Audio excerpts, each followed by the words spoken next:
नमस्कार, राधे राधे, जय श्री राम। आप सभी का एक बार फिर से स्वागत है वाल्मीकि रामायण के पाठ में। आज हम पढ़ रहे हैं षोडश सर्ग। षोडश सर्ग में क्या है उसके बारे में बताता हूँ मैं। इसमें देवताओं का श्री हरि से रावण वध के लिए मनुष्य रूप में अवतरित होने का कहना, राज्य के पुत्तेष्टि यज्ञ में अग्निकुंड से प्रजापत्य पुरुष का प्रकट होकर खीर अर्पण करना और उसे खाकर रानियों का गर्भवती होना।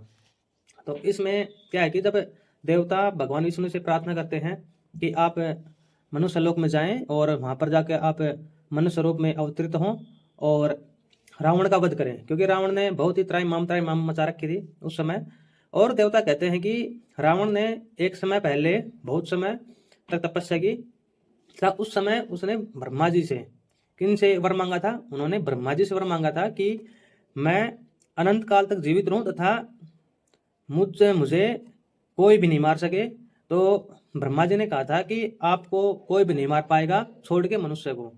तो इस प्रकार कहने पर रावण प्रसन्न हो गया था, क्योंकि रावण को पूरा घमंड था कि वो कभी भी नहीं हार पाएगा और मनुष्य को हमेशा तुच्छ समझता था कि मनुष्य उसको क्या ही मारेगा। तब भगवान विष्णु कहते हैं कि ठीक है, मैं जाके और दशरथ को अपना पिता बनाता हूँ। तब वे वहां से अंतर ध्यान हो जाते हैं। जैसे वो अंतर ध्यान होते हैं तो राजा दशरथ का जो यज्ञ चल रहा था, तो वहां पर एक पुरुष की पुरुष प्रकट होता है जो बहुत विशालकाय था। उसका रंग काला था, उसके कपड़े लाल रंग के थे तथा उसका चेहरा भी लाल रंग का था तथा बहुत ही विशालकाय उसका शरीर था। जैसे वो प्रकट होता है तब राजा दशरथ बोलते हैं, उसको प्रणाम करते हैं और उनसे कहते हैं कि भगवान आपका स्वागत है, मैं आपकी किस प्रकार सेवा कर सकता हूँ। तब जो विराट पुरुष प्रकट हुआ था वो कहता है कि मैं आपके यज्ञ से प्रसन्न हूँ तथा उनके हाथ में एक खीर की थाल होती है।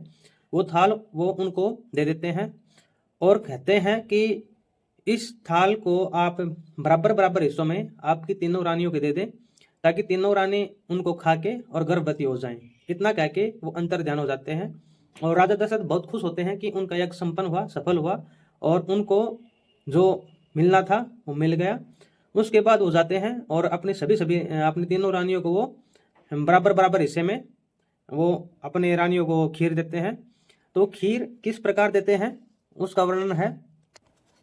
जब राजा दशरथ राजभवन जाते हैं तो उन्होंने सबसे पहले खीर का हिस्सा कौशल्या को दिया।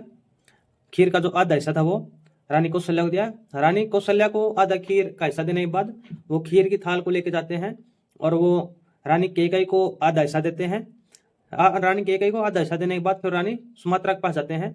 सुमित्रा के पास रानी सुमित्रा को जब वो आधा भाग दे देते हैं, उसके बाद जो बची हुई खीर रहती है, क्योंकि उसमें उस पात्र में खीर बच जाती है, तो उसका जो बचा हुआ हिस्सा है वो रानी सुमित्रा को और दे देते हैं। तो इस प्रकार जो षोडश सर्ग है वाल्मीकि का रामायण का, उसमें इतनी कथा है, इतना ही वर्णन है। और जो आगे सप्तदश सर्ग आएगा उसका भी हम आपको बताएंगे, उसके बारे में हम आपको जानकारी देंगे। तो हमारे साथ जुड़े रहें, बने रहें तथा हमारे इस वीडियो को ज़्यादा से ज़्यादा शेयर करें, लोगों तक पहुंचाएं, ताकि वो भी जो रियल की जो रामायण है, रामायण क्या थी, उसमें क्या अंतर है पहले वाले में अब वाले में, जो हमें टीवी पे दिखाई गई थी, उस अंतर को हम सभी समझें तथा हम अपने हिंदू ग्रंथों को, सनातन ग्रंथों को ज़्यादा से ज़्यादा पहुँचाएँ लोगों तक। तथा मेरी आप सभी से यही विनती है कि सनातन धर्म के लिए हम इसको आगे बढ़ाते हैं, इसको आगे पहुँचाते हैं, तो ज़्यादा से ज़्यादा हमारे वीडियो को शेयर करें। धन्यवाद।